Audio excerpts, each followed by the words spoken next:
Kerajaan PAS di negeri Kedah naikkan taraf air, sahabat-sahabat semua. Wow, apa kata para walaun-walauntit? Ya, sudahlah bekalan air bersih pun tidak cukup disediakan kepada rakyat di negeri pentadbiran PAS ini, tetapi tarif air pula dinaikkan. Bayangkan kalau negeri-negeri lain ya seperti Pulau Pinang, seperti Negeri Sembilan, Selangor, Johor dan negeri lain mengumumkan tarif dinaikkan, pastinya para walaun-walaun lebay-lebay, geng penfitnah ya akan meroyan terus di parlimen, ya di sosial media dan sebagainya, mengatakan ini kerajaan zalim, ini kerajaan yang tidak mementingkan rakyat dan sebagainya.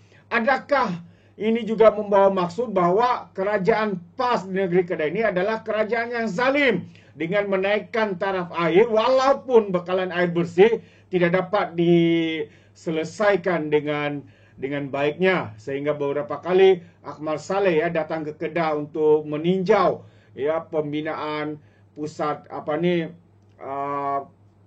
bekalan air bersih yang belum disiap-siapkan.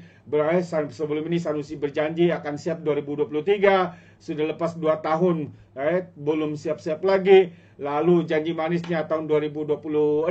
Wow, sampai bilalah rakyat Kedah. Jadi bersyukurlah rakyat Kedah yang dipimpin oleh PAS di Kedah ini kerana menaikkan tarif air, para walaun-walaun mengunci mulut dan sebagainya. Jadi sahabat semua, apa yang berlaku? Ayo kita lihat ya kenyataan media ini. Jadi kenaikan tarif air di Kedah tidak membebankan pengguna. Itu antara kenyataan terkini daripada Menteri Besar Kedah, Negeri Besar Kerajaan PAS di negeri Kedah ini. Katanya tidak membebankan pengguna. Kalau negeri lain, kalau negeri yang bersama selari dengan kerajaan persekutuan, pastinya mereka akan katakan kerajaan zalim dan sebagainya. Jadi sekali lagi saya katakan inilah kerajaan zalim di Kedah yang menaikkan tarif air, sedangkan bekalan air bersih pun tidak gagal untuk mereka sediakan. Jadi Menteri Besarnya Sanusi Muhammad Nur berkata, kenaikan kadar tarif air yang berkuat kuasa mulai 1 Ogos lepas tidak akan membebankan rakyat. Sanusi berkata kenaikan kadar tarif kepada 81 sen per meter padu dan hingga 20 meter padu bagi kegunaan domestik adalah jauh lebih rendah berbanding negeri lain. Dia berkata kenaikan itu adalah langkah penting untuk memastikan kemampuan Syarikat Air Darul Aman Sdn Bhd membayar hutang air kerajaan negeri. Katanya lagi kenaikan tarif ini bukan Kedah saja berlaku. Yang mohon kenaikan tarif air ini semua mohon ya, ada 10 operator bekalan air minta semua yang dibenarkan. Katanya ketika sesi pertanyaan lisan pada persidangan DUN Kedah di Alor-Star. Dia berkata demikian bagi menjawab soalan tambahan bawong ya daripada pihak sidang yang ingin ya tahu keperluan tarif air di Kedah dinaikkan sedangkan Sadah mencatat keuntungan. Sanusi yang juga pengurusi Sadah berkata, syarikat itu perlu mencatatkan keuntungan bagi membolehkan ia membayar hutang berkaitan bekalan air. Berdasarkan rekod Sadah, katanya syarikat itu mencatat keuntungan selepas cukai antara 31 ke 31.000 hingga ke 23.1 juta antara tahun 2010 hingga 2018 sebelum mencatat kerugian sebanyak 36 juta pada tahun 2019. Jadi pada tahun 2020 katanya Sadah kembali mencatat keuntungan sebanyak 149.000 dan meningkat kepada 29.5 juta pada tahun berikutnya.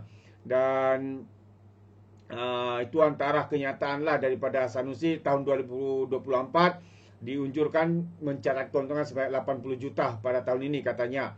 Jadi Sanusi juga berkata, kuasa eksekutif berkaitan bekalan air bersih terletak di bawah Kerajaan Persekutuan melalui Suruhanjaya Perkhidmatan Air Negara. Wow, pandai pula ya. Sedangkan ya yang membina bekalan air bersih itu kerajaan negeri. Cuma geran atau bantuan itu disalurkan oleh pihak kerajaan.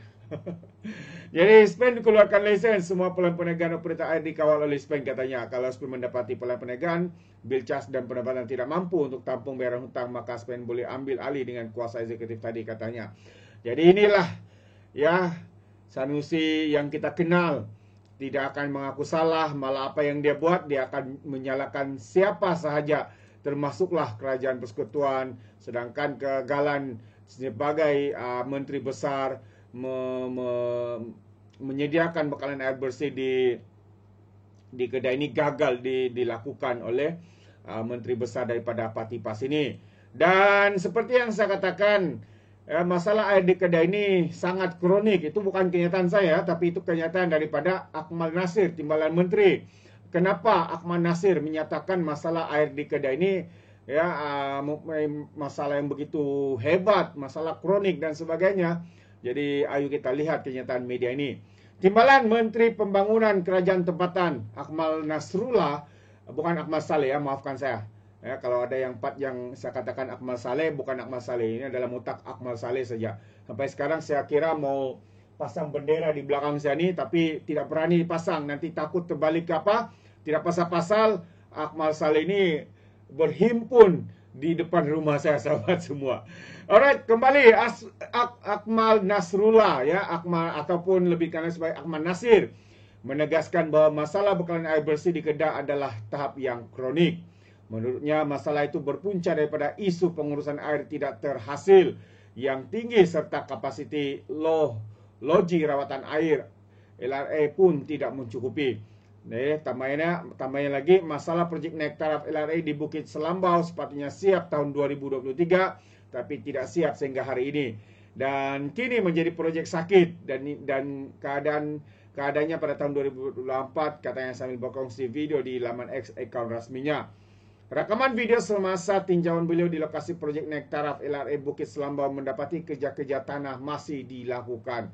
Dan menurutnya maklumat video itu juga subkontraktor baru sahaja dilantik pada beberapa bulan yang lalu.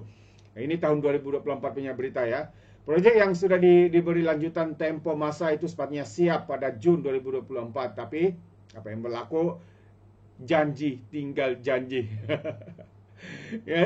Semuanya gagal menemui kegagalan. Inilah ya, seorang menteri besar yang gagal segagalnya, hanya tahu bercakap, hanya tahu mengumumkan, hanya tahu membaca. Lalu kalau tidak berjaya, dia cakap saya tukang baca saja. Bukan salah saya deh. Aduh, sahabatku, apa komen Anda dengan pemimpin seperti ini? Mungkin seharusnya ini sudah tiba masanya untuk menggantikan kerajaan PAS di Kedah ini. Kalau tidak, Kedah ini akan menjadi seperti Kelantan, sahabat-sahabat semua. Ya, apabila pemimpin lebay-lebay PAS, ahli-ahli parlimen PAS begitu kagum mereka memerintah di negeri Kedah, Kelantan selama 30 lebih tahun. Tetapi dalam mereka berkata seperti itu, apa sumbangan yang mereka lakukan ya kepada pentadbiran, kepada kemajuan, membantu rakyat dan sebagainya? Tidak ada, sahabat semua. Gagal segagal-gagalnya. Seperti itu jugalah yang dibuat oleh Menteri Besar Lato-Lato. Menteri Besar Lato-Lato. Kenapa Lato-Lato? Sebab permainan Lato-Lato ini bising sahabat semua, tapi tidak ada hasil. Malah mengetuk, kalau tersalah main, ketuk kepala, benjol, sakitlah sendiri. Salahkan orang lain, kenapa kau suruh saya main?